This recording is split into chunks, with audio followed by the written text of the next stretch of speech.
இன்னைக்கு கோதுமை தோசை. கோதுமை தோசைக்கு நல்லா அழகாக ரோஸ்ட் மாதிரி வரும் கோதுமை தோசை. பாருங்கள், கனமாக கெட்டியாக வராது. நம்ம டீ குடிக்கிற கப்பில் 2 கப்பு மாவு. சாதா வீட்டில் டீ குடிப்போம் அந்த கப்பு தான். அதில் 2 கப்பு மாவு.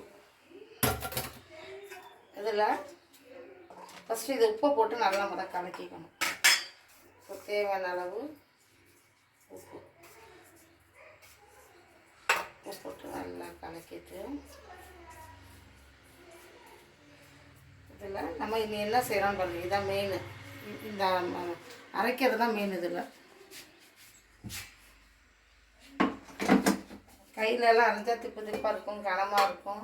இதெல்லாம் மாவில் ஒரு 2 உப்பு போட்டு மிக்ஸ் பண்ணி நல்லா ஒரு செம்பு தண்ணி ஊற்றணும்.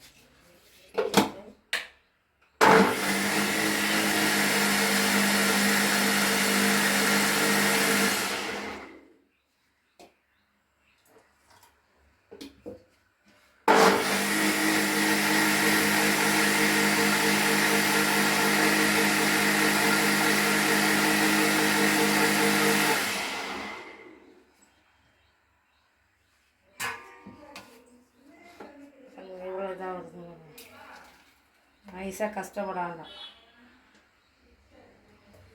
சேர்த்ததையும்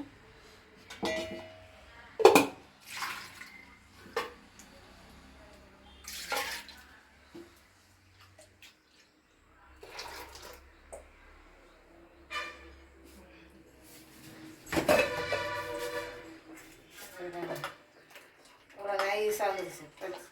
கை வலிக்காது, நம்ம அழகாக செய்யலாம். இதில் சின்ன வெங்காயம், பச்சை மிளகாய், கருவேப்பிலை எல்லாம் பொடிசாக கட் பண்ணி நம்ம போடணும்.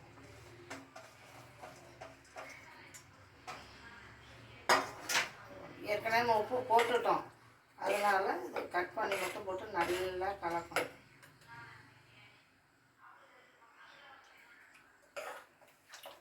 உப்பு இருக்கான்னு பார்த்துக்கோங்க. 2 உப்பு போட்டு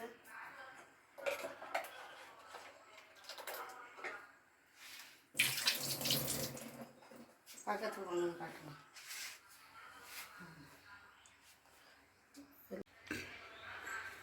கல் மட்டும் நல்லா காயணும்.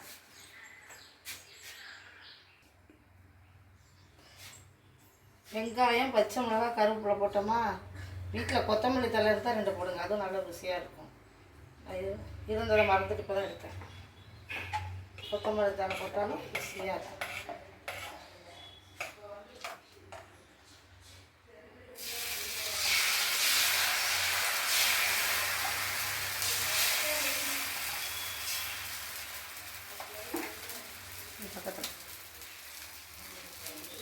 நம்ம உடனே எண்ணெய் ஊற்ற வேண்டாம்.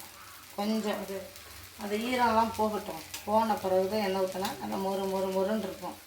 அந்த ஈரத்தோடய உடனே விடாது.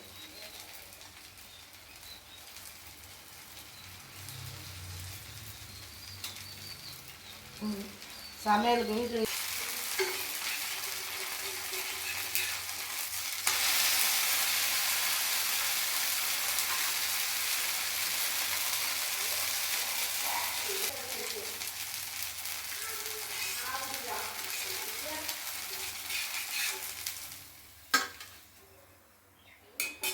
இவ்வளோ அழகாக வந்துருக்கு பாருங்க. முறுன்னு நைஸாக வரும் தோசை. சாப்பிட கனமாகவே இருக்காது.